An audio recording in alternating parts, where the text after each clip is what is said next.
Bismillahirrahmanirrahim. Assalamualaikum warahmatullahi wabarakatuh. Hello everyone. It's me Aiman Zaidan, and in this opportunity I would like to present about giving written information. And basically this video is made for basic writing course Aiman as usual, which is lectured by Memde Nopita. So this video was made for the NIN meeting. And for the discussion, there are 5 points that we're going to discuss in this meeting. The first one is gathering information, and then using statistical information, writing paragraph using statistical information, combining sentences, and capitalization. Let's go to the first discussion. It's about the gathering information. So there are 3 steps. We could gather the information by interviewing the source person, or in Indonesia we used to say like narasumber, like that. So by interviewing you could gather the information. And how could we do that? We could do it in 3 steps before writing, like yes you guys see on your screen. Before writing, and revising. Before writing, we could make a list first of questions. What are we going to ask to our source person? Like, it depends on the topic. So it's not it's free. It is undecided what actually the question have to be like what, but it also it is up to you what kind of question that you want to add to your questions list based on your topic. But in here we could see there are some examples. The question could be like, where are you from? What is your native language? Have you visited any other countries? Do you know any other languages? Are you married or single? Do you have any children? Why are you learning English? And we could also ask about family, hobbies, interests, career, education, as I said before, based on the topic, whatever it is. Maybe you could ask, we want to ask about economy. So the questions would be related to economy or to the issue which is rising at the moment, like that. And then after you create the questions, don't forget to write down these questions in a piece of paper, and don't forget to leave a space to write down the answers from the source person. Okay, so you're not going to be confused where are the questions and which one is the answers. Just give a proper space between the questions and the answers, like that. After that, the next step is writing. So write the paragraph based on the information that we get from the source person that we have interviewed. And then don't forget to begin with a good topic sentence and group similar ideas together. And the ideas have to be related to the topic sentences, like that. To the topic sentence, I'm sorry. And then the last step is revising. After you finish interviewing, writing, and then the result of your writing have to be revised by who? Anybody could be the person who revised your writing, your work. So ask someone to read your paragraph by matching the information and the content to the information from the interview, and then rewrite the paragraph based on the correction from that person, like that. So there are three steps for gathering information using interview, before writing, and revising, with the details that I have explained before. And then the next discussion is about the using statistical information. So what are statistical information? Statistical information could be in the form of percentage, number, charts, graph, or tables, like that. We need to use these statistical information to support our topic. And then statistical information could also be in the various forms like I have explained before. And to explain the graphics, to explain the statistical information, we could use some vocabularies like increase, decrease, increasing, decreasing, fall, rise, like falling, rising, greater, not greater, greater than, not greater than, rate, percent, percentage, like that. And for the example, what is statistical information, how does it looks like? It could be looks like this in the form of charts, like this, like pie charts, line charts, bar charts, like that. Or it could also be in the form of table, list, like that. And for sure, statistical information is very identical to numbers and percentage, like that. And then how do we write paragraph using statistical information? So we're moving to the next discussion.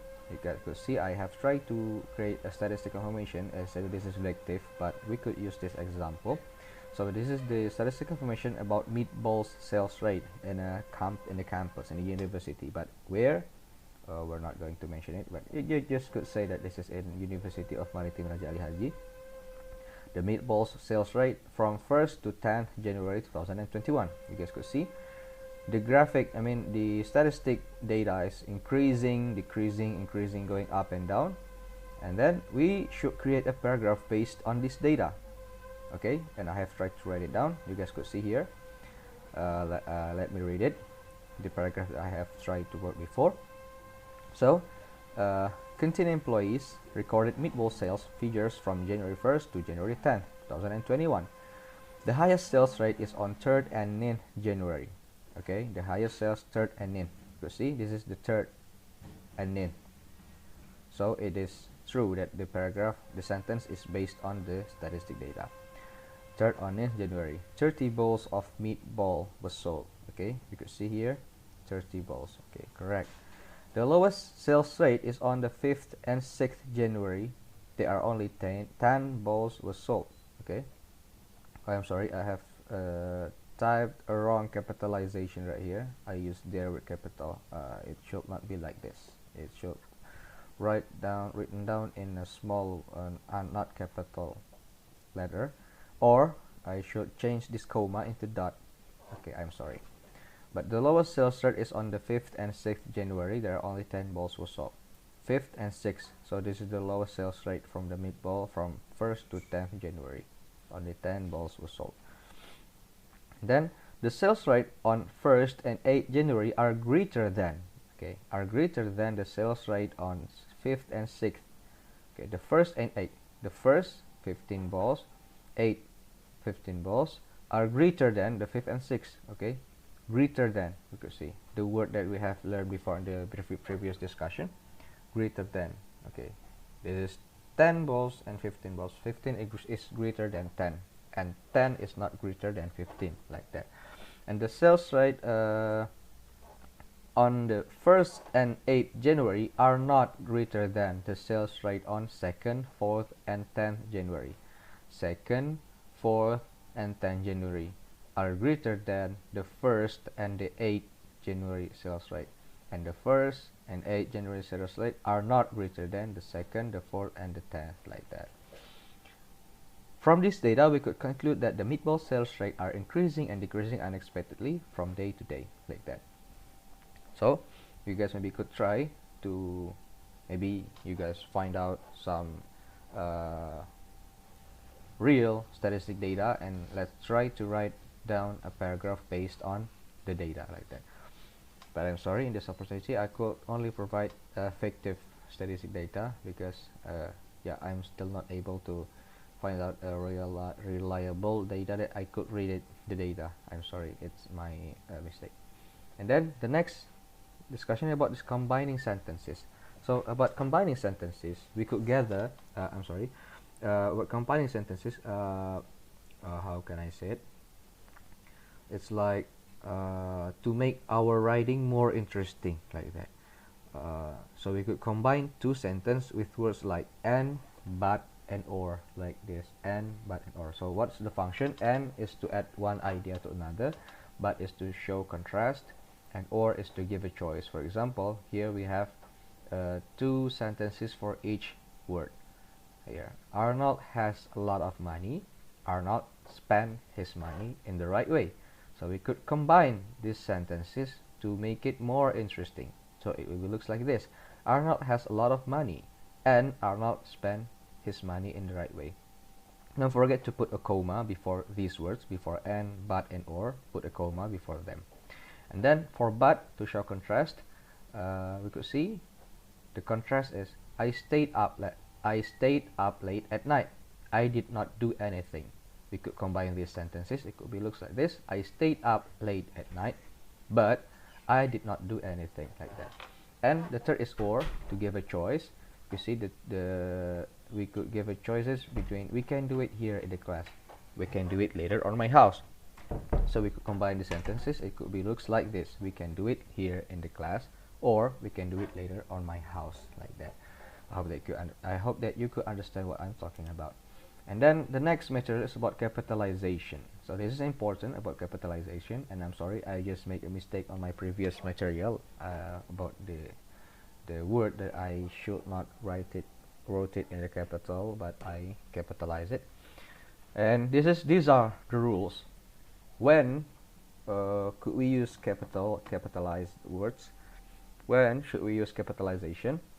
The first is for the names of people, like Brian, Stephen, Vincent, Aiman, and then maybe it could be Naomi, like that, Dewi, Yasmin, Aaron, or Fatur, Muklis, whoever it is. As long as the name of people, capitalize it in the first letter of their name. And then for countries like Indonesia, Malaysia, Singapore, Thailand, like that. And for states is like in the United States is like New Orleans, California, like that. And cities and towns here, I'm sorry, I couldn't found the differences yet between cities and towns. And for the examples, it could be maybe similar or maybe not really similar, like Batam could be Tanjung Pinang, like Natuna, Anambas, or Pekanbaru, Dumai, like that. And for the streets, yeah, name of streets, it could be like in Jalan Sudirman, like that, Jalan Ahmad Yani, like that. We should capitalize the first letter of the street's name. And then the days of week: Monday, Tuesday, Wednesday, etc. Monday and the month of the year: January, February, and so on. And holidays like Eid Fitri, Christmas, and maybe Chinese lunar New Year, like that. We should capitalize the first letter of the name of holidays, like that. And then the second rule is the first letter of the first word of every sentence. So whatever it is, as long as the first sentence, the beginning of the sentence, we should put the first word into capital, like that. Capitalize the first letter of the first word from each sentences. And the third rule is first letter of the first word of a direct quote, or we could say ucapan langsung, like that, direct quote, maybe like Fatur says that, like quotation, like that. And then put the first letter of the first word on that quotation in a capital. And then the last is names of books, magazines, and movies. Okay, name of books, like it could be like reading, basic reading, basic writing books, name like that. And then magazines, like what are the name of magazines, I'm not really sure. And movies like Avengers, of course, maybe Barbies, maybe, like that, movies. Or In the Heart of the Sea, like that. Capitalize the first letter of these names of books, magazines, and movies, like that. For example, of capitalization, we could see in here, I have tried to, actually this is the previous paragraph that I have wrote and I have used it again. It's about the 7 nations in Genshin Impact. Maybe you could see it in my previous video, but in here we're going to discuss again, especially for the capitalization. Okay, don't forget the rules. Okay, the names. And for the point number 4, names of book, magazine, movies, it may be a product. Okay, name of brand also included. Name of company, it should also written in capital letter in the first word, like that. So this is the paragraph 7 nations in Genshin Impact. But let's analyze the capitalization on this paragraph. So 7 nations in Genshin Impact. So this is the title. For title, we should capitalize each first letter from each word here, except for the proposition. Okay, 7 nations in Genshin Impact. Genshin Impact is the name of product, a game, so it should be capitalized. Genshin Impact is an open world action role-playing game that introduces 7 nations in its storyline. The first one, the here is the first word from the sentence. As we have learned before, we should capitalize the first letter of the word on the sentence, the first word of the sentence. The first one is Mondstadt. So Mondstadt is the name of city. Capitalize it. Mondstadt, or also known as the City of Freedom. So this is also a title. Okay, you should capitalize each word except for the preposition. Mondstadt is name of city. Mondstadt is led by an animal archon, narcissistic position like prime minister, prime minister should be capitalized, as well as this position, animal archon. It's maybe similar like governor. You should capitalize it. Governor, president, prime minister, or maybe like mayor. Okay, animal archon, name Barbados. Barbados, name of people. Okay, you should capitalize it. Okay, you can see until the end. Okay, I have capitalized the name of people like Morax, and then Beelzebul, and the name of cities like Sumeru, Fontaine, Atlantis, Nejnaya, like that. So this is the example of the correct capitalization on paragraph. Okay, I think that's all from our discussion in this video. If you guys have a question, critics, or comments, don't forget to mention it in the comment section below. Thank you very much for watching. See you in my next video. Assalamualaikum warahmatullahi wabarakatuh.